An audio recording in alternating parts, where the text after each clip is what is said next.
오늘의 말씀은 사사기 14장 1절에서 9절까지입니다. 다 같이 합독하시겠습니다.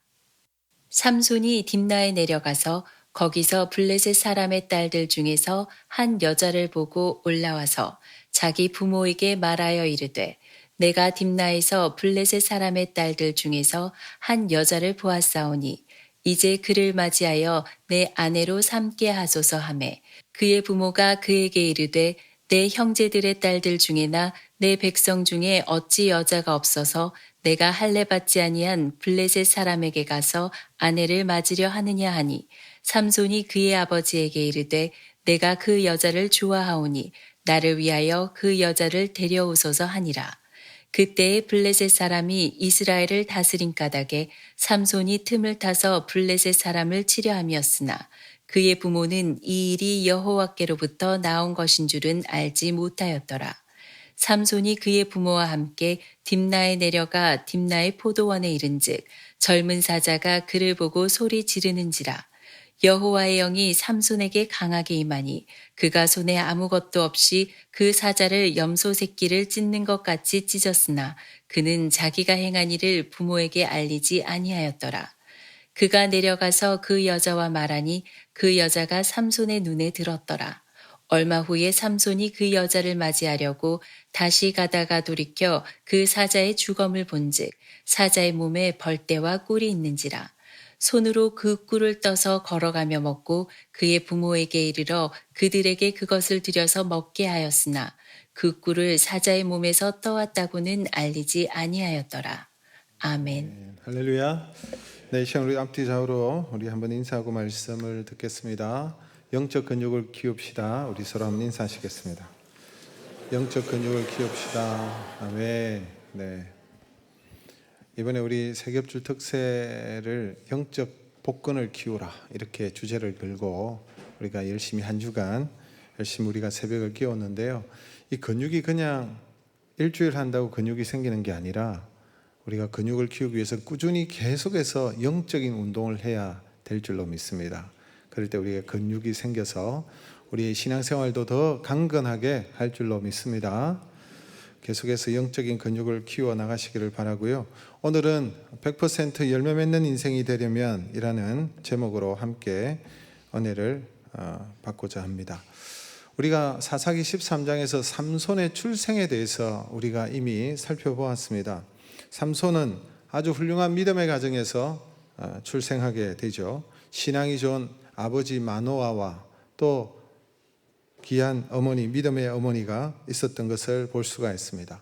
사사시대, 영적인 암흑기에 이런 귀한 경건한 가정이 있다는 것이 참 놀라운데 그 귀한 가정에서 태어난 것입니다. 심지어 하나님께서는 삼손의 출생을 알리시는 천사를 통해서 알리시는 수태고지를 통해서 삼손의 출생에 대해서 미리 예고하시고 알려주실 만큼 이 삼손의 출생이 굉장히 의미심장한 것이죠. 그래서 우리가 사사기 13장을 보고 난 다음에 이런 생각을 가지고 있습니다. 야, 이제 사사기 14장에 넘어가면 엄청난 일이 벌어지겠구나. 하나님께서 세우신 이 삼손을 통해서 하나님의 큰 구원의 역사가 일어나고 이 삼손이 이스라엘을 구원하고 블레셋, 이스라엘을 괴롭혔던 그 블레셋을 멸하는 엄청난 승리가 있겠구나. 이런 생각을 할 수 있는데 근데 14장에 넘어와 보니까 우리의 기대와는 정반대의 모습이 나타나는 것을 볼 수가 있습니다. 삼손이 딥나의 여자를 따라다니며 여자에 빠지는 모습이 나타나고 있습니다.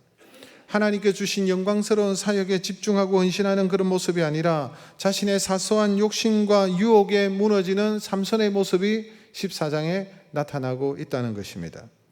여기서 중요한 것을 우리가 한 가지 깨달을 수가 있죠.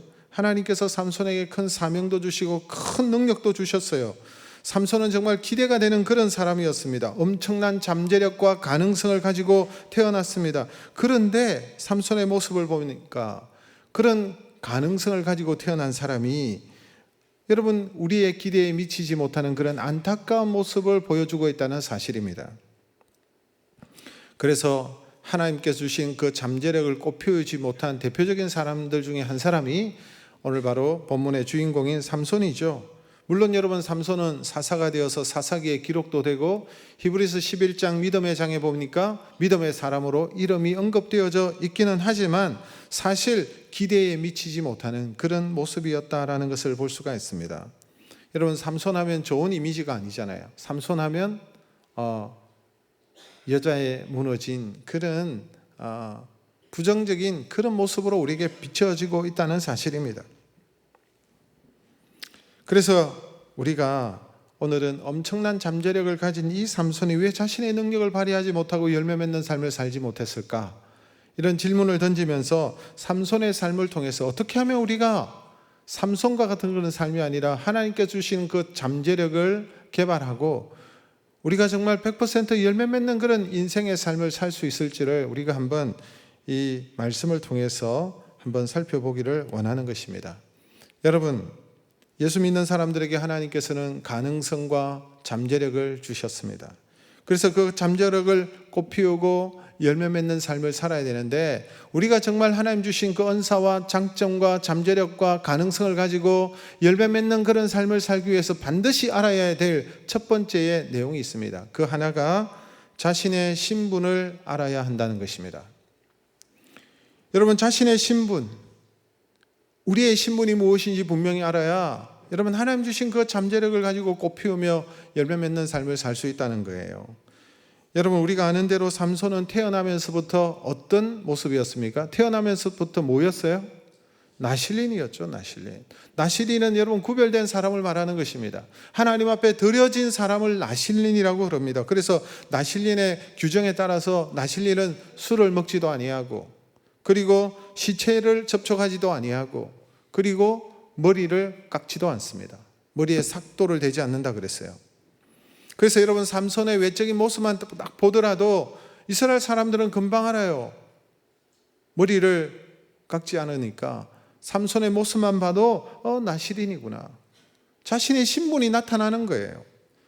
삼도 술에 입을 대지 않는다 그랬어요. 여러분, 그 이유가 무엇입니까? 왜 술에 입을 대지 않습니까? 술의 힘으로 살지 않고 다른 힘으로 살지 않고 예수 믿는 사람은 무슨 힘으로 사는 거예요? 성령의 능력으로 살아가는 거예요. 성령의 능력을 힘입어 살아가는 것이 여러분 나실인입니다. 그래서 삼손은 하나님 앞에 구별된 사람이었어요. 그리고 하나님께서 앞으로 사용하실 하나님의 나라의 큰 용사가 되고 하나님의 영적 투사가 되어야 되는 거예요. 그런데 삼손은 어떠합니까? 자신의 이런 신분을, 자신이 나실린이라는 사실을 하나님께서 자신을 통하여 블레셋에서 이스라엘을 구원하기 위한 그 하나님의 뜻과 사명을 여러분 가볍게 생각한 거예요. 자신의 신분에 대해서 망각하며 살아가는 것을 볼 수가 있습니다. 오늘 우리가 본문에 보니까 삼손이 그 블레셋의 딥나라는 지역에 보니까 그 딥나의 포도원으로 가죠. 포도원으로 내려가는데 그 포도원에서 엄청난 괴력을 발휘합니다. 젊은 사자가 나타났는데 삼손이 그 사자를 보고 마치 염소 새끼를 찢듯이 찢어버렸다 이렇게 표현하고 있습니다. 얼마나 대단합니까? 젊은 사자예요. 힘 있는 사자를 여러분 맨손으로 그냥 찢어버리니까 삼손의 그 괴력이 대단하죠. 그래서 삼손이 그 사자를 맨손으로 찢어 죽였는데 나중에 보니까 그 사자의 시체에 벌이 꿀을 쳐가지고 그 사자의 시체에 꿀이 가득한 모습을 보고 그 꿀을 떠먹는 장면도 나타나고 있습니다. 우리가 생각해 볼 것은 이 삼손이 자신의 신분을 망각했다는 것을 어디에서 알 수 있느냐 하니까 이 포도원이라는 단어가 언급되는 것을 볼 수가 있습니다. 딥나 지역에 있는 그 포도원으로 내려갔다라는 것을 말해주고 있는데 여러분 포도원이라는 것을 볼 때에 삼손은 자신의 나신이라는 신분의식을 잊어버리고 뭘 합니까? 포도원에 포도 열매만 먹습니까? 포도원에는 포도즙을 담그고 포도주를 만드는 거예요. 그래서 술을 마셨다라는 생각을 할 수가 있습니다. 여러분 사자의 시체에 고인 꿀을 손으로 떠먹는 모습을 봅니다. 나실인은 시체에 접촉하지 않습니다. 부정한 것에 다가가지 않습니다. 구별된 삶을 살겠다는 것이죠. 그런데 스스럼 없이 그 시체에 다가가서 꿀을 떠서 먹는 거예요. 그것뿐입니까? 사사기 15장 16장 넘어가면 이 삼손이 기생집을 드나들어요. 창기들과 놀아나는 모습을 볼 수 있습니다. 그리고 나중에 자신의 머리도 자르잖아요. 나신일이라는 하나님의 그 신분, 하나님께서 주신 그 신분을 망각하고 대수롭지 않게 여기며 살아가는 삼손의 모습을 우리가 볼 수가 있는 거예요. 이런 마음가짐으로 그가 역사에 남을 만한 큰 사사가 될 수가 있겠습니까?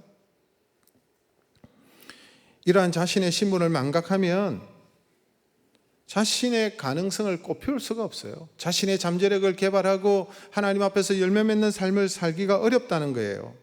자신의 신분을 알지 못하고 자신이 나신이라는 사실을 알지 못하고 그렇게 살아가면 그저 많은 사람들이 살아가는 것처럼 그렇게 살아가게 되는 것입니다.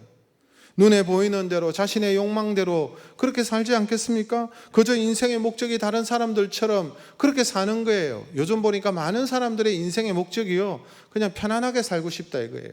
편안하게 경제적으로 좀 자유해서 여행 가고 싶은데 여행 다니면서 편안하게 살고 싶다. 이 편안한 삶이 행복으로 생각하고 그렇게 살아가는 사람들이 많습니다. 여러분, 편안한 삶이 행복일까요? 우리 예수 믿는 사람들에게 있어서 편안한 삶이 행복일까요? 자신의 육신의 욕심을 채워가는 것이 여러분 행복일까요? 자신의 인생이 점점 편해지면, 자신의 욕심대로 채워지면 그렇게 사는 것이 행복한 삶일까요? 그것이 행복일까요? 착각입니다. 전혀 그렇지 않습니다. 그것은 행복한 삶은 결코 편안한 삶이 아니에요. 여러분, 진정한 행복은 자신의 신분을 깨닫고 하나님께서 주신 그 사명대로 달려갈 때에 하나님께서 선물로 주시는 것이 행복인 줄로 믿습니다. 편안한 삶이 행복이 아니에요. 그 세상 사람들이 그렇게 생각하는 거예요. 우리의 삶의 목적은 달라요.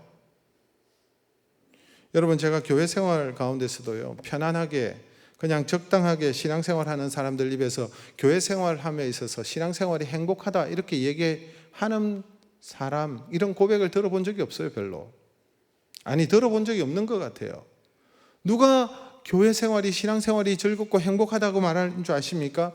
헌신된 모습으로 땀 흘리면서 하나님 주신 은혜에 감사하면서 열심히 교회 생활을 하고 헌신하는 사람들이 행복하다는 말을 제가 계속 듣습니다. 그냥 적당하게 주일만 왔다 갔다 하면서 신앙생활 하는 것이 여러분 신앙생활의 행복이 아니라는 거예요. 진정한 행복은 그저 편하게 자신의 욕심대로, 자신의 죄성대로, 자신의 소욕대로 살아가는 삶이 행복이 아니라는 거예요.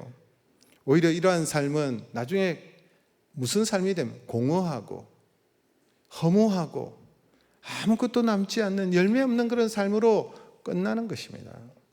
누가 하나님께서 주신 잠재력을 꽃피우면서 열매 맺으며 행복한 삶을 살 수 있겠습니까? 자신의 신분이 무엇인지 알고 자신의 사명을 발견한 사람은 자신의 삶을 낭비하지 아니하고 하나님께서 주신 그 잠재력과 능력과 가능성과 은사와 장점을 가지고 그것을 여러분 개발하여서 하나님의 나라를 위해서 헌신할 때 열매를 맺는 삶을 살게 될 줄로 믿습니다.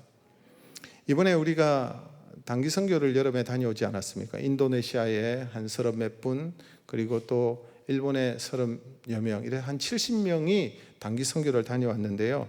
이번에 일본에 단기 선교를 처음 갔는데 저도 놀랬지만 그 단기 선교팀에 일본어를 잘하시는 분들이 꽤 많았습니다.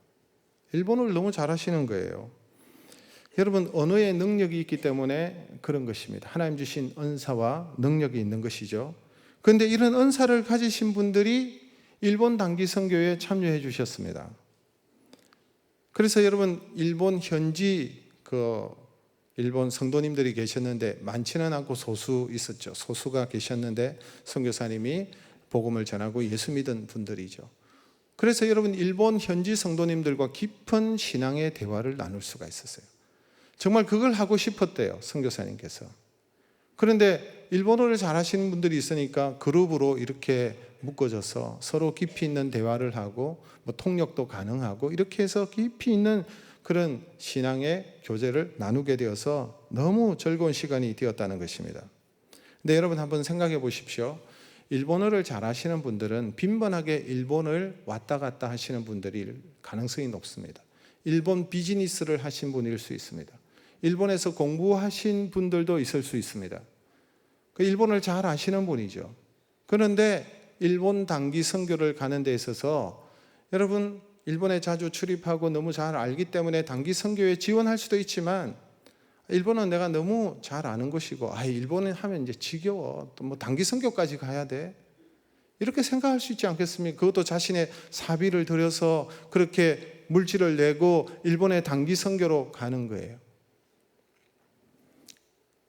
그런데 이분들이 그렇게 하지 아니하고 자신의 은사와 재능을 가지고 일본 선교에 헌신하고 참여하는 이 놀라운 일들이 일어난 것입니다.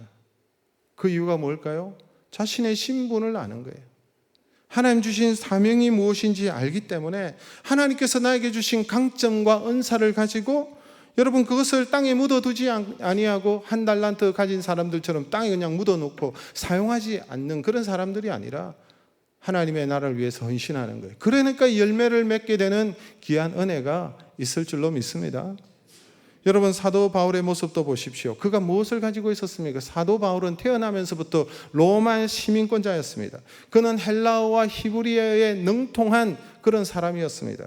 그는 뛰어난 학자였고 지성인이었습니다. 율법에 능통한 사람이었습니다. 그런데 그가 다메섹 독상에서 예수 그리스도를, 부활하신 예수 그리스도를 만나고 자신의 신분을 알게 되었잖아요. 그리고 자신의 사명이 무엇인지 알게 되었잖아요. 그러니까 그는 자신이 가지고 있는 모든 능력을 다 발휘하여서 소아시아와 유럽을 향하여 복음을 증거하는 일에 헌신하고 하나님의 나라를 위하여 헌신하고, 그가 많은 서신서를 기록했는데 그것이 신약 성경이 되고, 오늘날 여러분 기독교의 신학을 세우는 데 있어서 결정적인 역할을 한 사람이 사도 바울이고, 유럽의 선교와 전 세계 복음화를 위하여 헌신한 모습이 여러분 사도 바울에서 찾아볼 수가 있는 것입니다. 우리 가운데서도 이런 모습이 있어야 된다는 것입니다. 하나님께서 주신 은사를 잘 사용해야 되는 거예요. 하나님께서 우리에게 주신 모든 것을 머리끝에서 발끝까지, 여러분, 모든 것을 다 활용하여서 여러분 우리가 헌신할 때에 아름다운 열매를 꽃피우게 될 줄로 믿습니다. 누가 그것이 가능합니까? 자신의 신분이 무엇인지 아는 사람이에요. 저와 여러분의 신분이 무엇입니까? 우리는 하나님의 자녀입니다. 하나님이 우리의 아버지이십니다. 자녀는 아버지의 뜻에 여러분 민감합니다. 아버지의 일이 나의 일입니다. 우리는 왕같은 제사장입니다. 복음을 위하여 구별된 오늘 이 시대에, 신약 시대에 여러분 우리는 구별된 나실린이 바로 교회요, 성도입니다. 우리의 신분을 알고 우리에게 하나님께 주신 그 잠재력과 가능성을 100% 활용하여서 열매 맺는 복된 인생들이 되시기를 주님의 이름으로 축복합니다. 두 번째로 여러분, 열매 맺는 삶을 살기 위해서는 자신의 약점을 알고 하나님의 말씀으로 커버하는 삶을 살아야 되는 것입니다. 자신의 취약점을 알고 대비해야 된다는 말입니다. 여러분, 사람은 아무리 모든 것을 갖추었고 훌륭하게 보인다 할지라도 그 사람에게 약점이 있습니다. 취약한 부분들이 있습니다. 성경에 많은 인물들도 약점들이 있었습니다. 여러분, 아무리 많은 장점이 있어도 그 취약한 한 가지들 때문에, 그 약점 때문에 그것을 잘 관리하지 아니하면 무너지는 것입니다. 넘어지는 것입니다. 어떤 사람은 자신의 약점을 아무리 생각해봐도 자신의 약점이 없대요. 그것은 자신에게 약점이 없는 것이 아니라 자신의 약점을 모르는 거예요. 자신의 약점을 모르는 것이 약점이에요. 그분은 자기 자신도 모르는 사람이에요. 그래서 자신의 약점이 없다고 이런 사람들은 더 잘 넘어가기가 쉬운 것입니다. 자신의 약점을 알고 준비하고 대비하면 여러분 열매 맺는 삶을 살 수 있는데, 그렇게 하지 못하니까 넘어지는 거예요. 어떤 분은 그 약점이 혈기인 사람이 있습니다. 혈기가 많은 분이 있어요. 그 혈기 때문에 망치는 거예요. 어떤 사람들은 보니까 교만합니다. 너무 자기를 드러내고 자랑하고, 그런 분들이 있어요. 교만함이 여러분 약점일 수 있습니다. 어떤 분은 명예 욕심이 약점이 되기도 합니다. 사실 여러분, 제가 목회를 17년째 하잖아요. 종종 이런 분들이 있어요. 자기 교회에서는 장로가 못 되는 거예요. 그리고 그것이 늘 마음에 힘들어. 그래서 저에게 찾아와가지고, 목사님, 저에게 장로가 되게 해주시면, 아니 장로가 아니라 앞에 명예 장로만 되게 해도 자기 가족들 다 데리고 나오고 누구를 데리고 나오고 이러면서 저한테 그런 말을 하시는 분이 있어요. 그분의 약점이 뭡니까? 명예 욕심이에요. 장로가 되고 싶은 거예요. 어떤 분들은 돈 욕심일 수가 있습니다. 어떤 분들은 여러분 가족이 약점일 수 있습니다. 그 가족 하면 그냥 벌벌벌 떠는 거예요. 가족이 약점이 될 수도 있어요. 그러므로 여러분 우리 자신의 취약점이 무엇인지 잘 인식해야 되는 거예요. 잘 여러분 그래서 대비해야 되는 것입니다. 삼손의 약점은 뭔가요? 삼손의 약점. 삼손의 약점은 이성이었습니다. 삼손은 힘도 세고 수수께끼를 내어서 남을 공경에 처하게 만드는 여러분 머리도 비상한 사람이었습니다. 삼손이 여러분 괴력만 가지고 있는 것이 아니라 머리도 좋은 사람이었어요. 그런데 그에게 약점이 무엇입니까? 여자였습니다. 여자.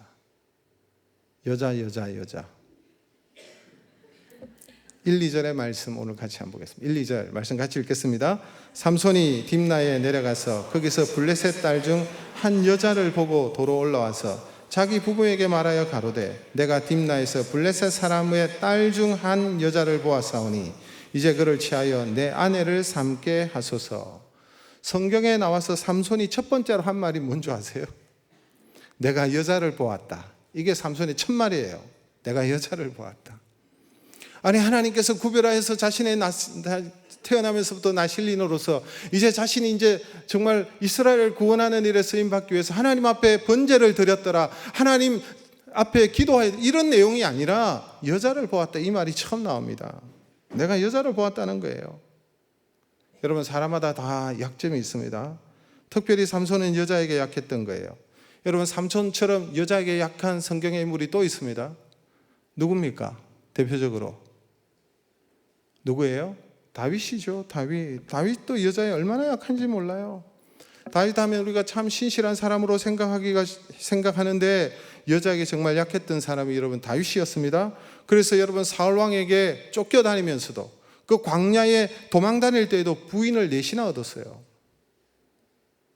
아니 도망 다니는데 정신이 없는데 언제 부인을 4명이나 얻었어요? 항상 여자가 문제였습니다. 다윗의 결정적인 문제가 되었던 것이 무엇입니까? 바세바라는 여자죠. 그 여인 때문에 무너지는 거예요. 그 여인 때문에 여러분 다윗의 모든 삶이 다 무너질 뻔했습니다. 그래서 여러분 자신의 취약점을 알아야 돼요. 내가 무엇에 약한가? 사단은 우리의 약한 부분을 틈타서 여러분 공격하고 유혹하고 무너뜨려서 하나님 앞에서 제대로 쓰임받지 못하도록 만드는 거예요. 그래서 약점을 잘 관리해야 됩니다. 약점을 잘 보완하지 않으면 넘어질 수 있습니다. 다윗도 그랬고 삼손도 그랬고 다 무너지는 거예요. 여러분 삼손을 한마디로 얘기해 보면 오늘 보니까 1절 2절에 보면 내가 여자를 보았고 내가 여자를 보았사오니 보았다 이게 2번이나 강조되고 있는데요. 여러분 믿음으로 살지 않은 거예요. 삼손은 보았사오니 보이는 대로 사는 사람이었어요. 자신의 눈에 보이는 대로, 눈에 족한 대로, 자신의 정욕대로, 자신의 느낌대로, 자신의 감정대로, 자신의 마음에 올라오는 대로 그냥 그렇게 산 거예요. 그러니까 무너지지 않습니까? 그러니까 그 큰 잠재력을 가지고 가능성을 가지고 사사의 시대를 종식하고 새로운 시대를 열 수 있는 그런 가능성을 가진 그 삼손이었지만 그만큼 큰 능력을 가진 자가 어디에 있었어요? 그렇지만 여러분 무너지는 거예요. 그래서 여러분 고린도후서 5장 7절에 이런 말씀이 있습니다. 같이 한번 읽어볼까요? 이는 우리가 믿음으로 행하고 보는 것으로 하지 아니함이로라. 사도 바울의 말입니다. 우리는 무엇으로 행하고? 믿음으로 행하고 by faith. 무엇으로 하지 아니하고? 보는 것으로 하지 아니함이로다. Not by sight. 보이는 대로, 감정대로, 느낌대로, 내 눈에 보이는 대로, 안목의 정욕대로 그렇게 하지 않는다는 거예요. 감정대로 행하지 않는다는 거예요. 여러분 우리 한국 민족의 약점이 뭔지 아십니까? 우리 민족의 큰 약점이 하나 있어요. 뭔지 알아요? 네. 제가 볼 때는 너무 우리 한국 사람들은 감정적입니다. 감정에 충실한 삶을 살아요. 이성으로 알아요. 그런데 마음이 안 돼요. 이성은 알지만 마음이 안 되니까 사단이 나는 거예요. 깨지는 거예요. 일을 망치게 되는 거예요. 여러분 감정적인 것이 장점이 될 수가 있습니다. 우리 한국 사람들 이모션, 이 감정이 대단하잖아요. 그래서 여러분 마음을 쉽게 잘 열기도 하고 또 한번 신바람이 나면 하나로 뭉쳐가지고 무슨 일을 일어날지 모르는, 한번 흥이 나면 끝장이 나잖아요. 여러분, 우리가 월드컵을 개최할 때 월드컵 4강까지 올라가는데 여러분 그 열기를 아십니까? 그게 그렇게 하나가 되어가지고 무슨 일이 일어날지 모를 정도로 그렇게 흥분하고 감격하고 똘똘 뭉치고 이런 걸 잘하죠. 그런데 여러분, 감정을 따라 행하면 악한 의도를 가진 사람들에게 악용됩니다. 우리의 감정을 가지고 악하게 역사하는 거예요. 악용하는 거예요. 정치인들도 가만히 보면은 이게 여러분 감성을 이용해서 표를 얻으려고 하는 그런 여러분 선거 방법을 많이 취하지 않습니까? 감성을 자극하는 거예요.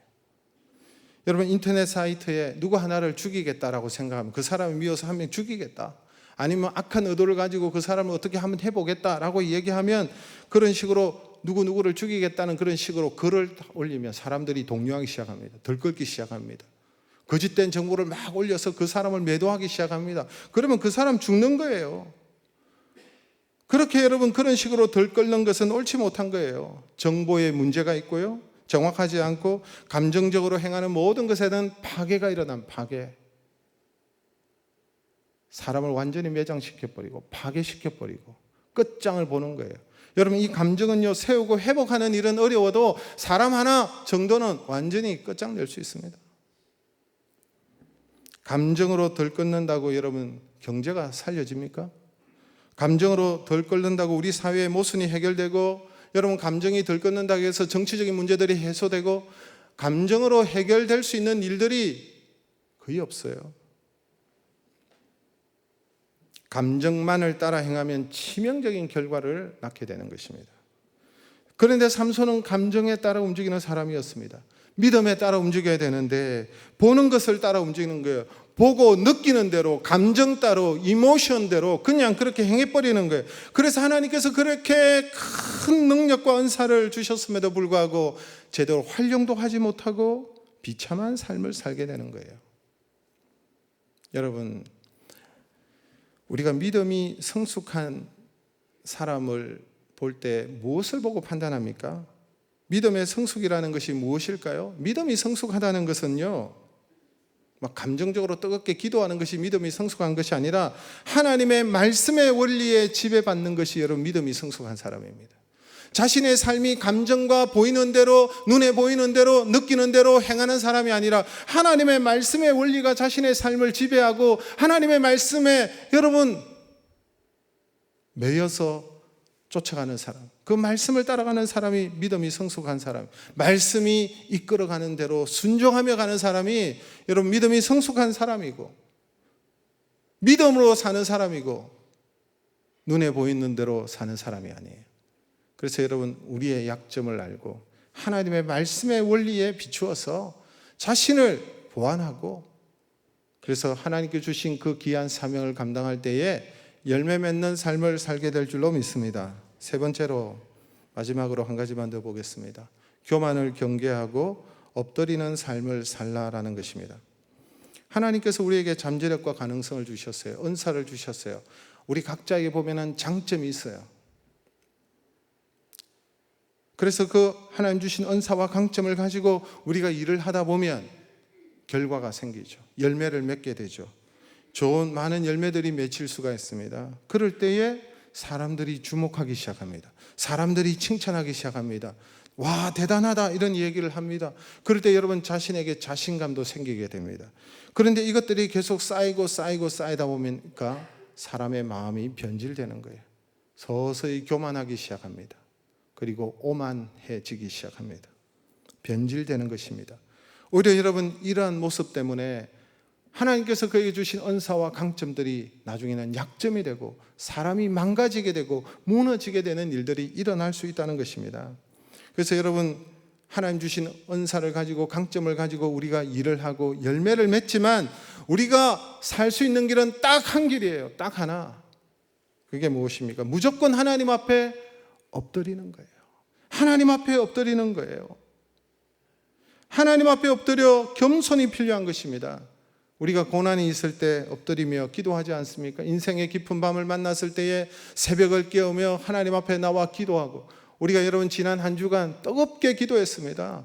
이 자리가 꽉 차도록 모여가지고 찬양으로 여러분 새벽을 깨우고 기도로 새벽을 깨우면서 우리가 뜨겁게 하나님 앞에 나아갔습니다. 그럴 뿐만 아니라 우리가 잘 될수록, 승승장구할수록, 많은 열매를 가질수록, 힘이 생길수록 엎드려야 되는 거예요. 왜 그렇습니까? 하나님은 겸손한 자에게 은혜를 주시지만 교만한 자를 대적하시기 때문에, 그 교만 때문에 하나님께서 한순간에 그냥 꺾어버리실 수도 있기 때문에, 그 교만 때문에 무너질 수 있기 때문에 우리 인생의 살 길은 딱 하나입니다. 무조건 엎드리는 거예요. 하나님 앞에서 자기를 부정하고 하나님밖에 없습니다, 주님밖에 없습니다, 하나님의 은혜 없이는 제가 무너집니다, 하나님 오늘도 은혜를 주십시오, 하나님 불쌍히 여겨주십시오, 주님의 은혜 아니면 나는 살아갈 수 없는 연약한 자입니다. 하나님 앞에 은혜를 구하고 엎드리는 사람만이 여러분 열매를 맺게 될 줄로 믿습니다. 이러한 고백을 하지 않고 여러분 교만하게 되고 오만하게 되면 우리 인생이 무너지는 거예요. 하나님께서는 삼손처럼 우리에게도 큰 능력을 주시기도 합니다. 큰 능력을 가지고 있는 분이 있습니다. 어떤 사람은 5달란트, 3달란트, 1달란트, 하나님께 달란트를 주시잖아요. 재능을 주시잖아요. 크고 작은 차이는 있지만 하나님께 다 주세요. 뭐 어떤 사람은 5달란트, 3달란트, 그건 하나님의 주권이고, 하나님께서 어쨌든 우리에게 장점을 주시고 강점을 주시고 잠재력과 가능성을 우리에게 다 주신단 말이죠. 그래서 이 능력을 잘 관리해야 되는데 잘 관리하지 아니하면 자신에게 주신 그 재능과 은사 때문에 교만하게 되고, 자신의 힘으로 살아갈 수 있는 것처럼 그렇게 오망방자하게 되고, 자신을 드러내게 되고, 자신을 높이게 되고, 자기 숭배에 빠지는 거예요. 자기 우상. 요즘 현대인들은요, 자기 우상에 빠져요. 여러분, 하나님께서 요셉을 급부상시켜서 애굽의 총리로 세웠습니다. 하나님께서 포로로 잡혀갔던 그 다니엘을 하나님께서 세우시니 그가 바벨론의 총리가 되었습니다. 그런데 이분들의 삶을 보십시오. 이분들이 대단한 능력과 은사를 가졌습니다. 다니엘은 여러분 보통 그 땅에, 바벨론 땅에 그 학자들보다 하나님께서 은혜를 주시니까 그가 10배나 뛰어났다라는 말을 하고 있습니다. 엄청난 재능과 능력을 하나님께서 그에게 주셨어요. 요셉도 엄청납니다. 그가 어떻게 그렇게 총리까지 될, 능력이 있기 때문에 되는 거예요. 하나님께서 그렇게 주시니까. 그러나 이들이 한결같이 교만하지 않습니다. 말씀 앞에 무릎을 꿇는 사람이었습니다. 하나님 앞에 엎드리는 사람이었습니다. 자신의 감정대로 행하지 않았습니다. 자신의 힘을 가지고 있기 때문에 자신의 욕심대로 행하지 않았습니다. 요셉이 자기를 팔아버렸던 그 형들에게 대해서 얼마나 상처가 있었을까. 어릴 때에 노예로 팔려갔으니까. 그런데 그 형들을 만난 거예요. 형들이 자기 앞에 엎드려 절을 하는 거예요. 그 형들을 볼 때 여러분 얼마나 감정이 올라왔겠어요. 그런데 요셉은 감정대로 행하지 않았습니다. 요셉은 자신을 팔아버린 형들을 복수하지 않았습니다. 용서합니다. 하나님의 뜻을 찾습니다. 하나님께서 그렇게 하신 이유를 깨닫게 되고, 그들을 용서하고 그들을 품고 그들의 자녀들까지 다 섬기고, 그래서 여러분 그 야곱의 12아들을 통해서 그 요셉이 보호하고 지켜줌으로 인하여 이스라엘이라는 민족이 세워진 거예요. 요셉이 이스라엘의 부흥의 모판이 된 것을 볼 수 있습니다. 다니엘을 보세요. 그가 총리였지만 그는 늘 엎드리잖아요. 늘 하나님 앞에 벌벌거리며 하나님 앞에 엎드립니다. 하루에 3번씩 예루살렘 성전을 향하여 포로로 잡혀와서 그 예루살렘 성전을 바라보면서 요셉이 하나님 앞에 봉헌할 때, 예루살렘 성전을 봉헌할 때에, 하나님 먼 국에 타국에 있을 때에, 나라가 무너져서 타국에 있을 때에 하나님 예루살렘 성전을 바라보고 하나님 앞에 기도할 때에 하나님께서 기도에 응답을 해 주십시오라는 그 솔로몬의 그 간과한 기도의 내용이 나오잖아요. 그래서 이제 여러분 이 다니엘도 하루에 3번씩 이스라엘 향하여 하나님 앞에 엎드려 기도하는 거예요.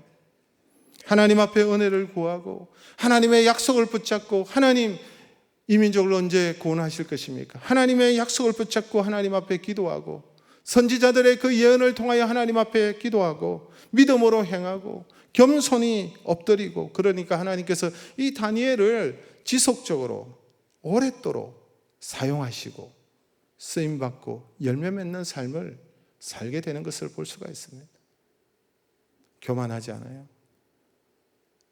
사는 길은 엎드리는 길입니다. 하나님 앞에 엎드리는 거예요.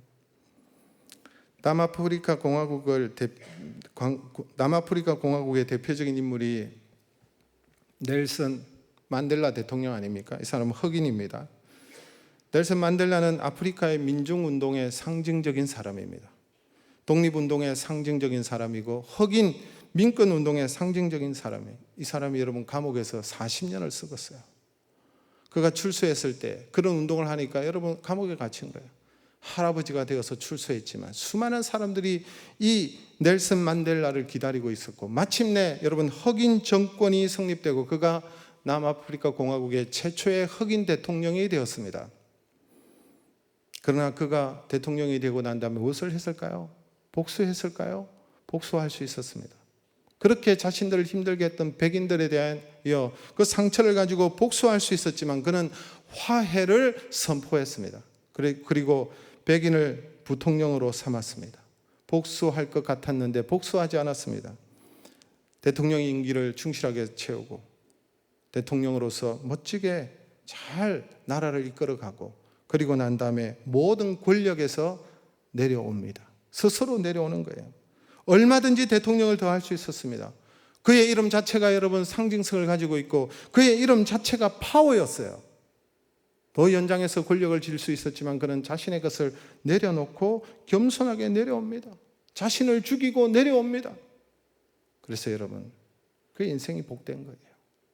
그래서 여러분 열매 맺고 꽃피는 인생이 되는 거예요. 더욱더 존경받는 인생이 되는 거예요.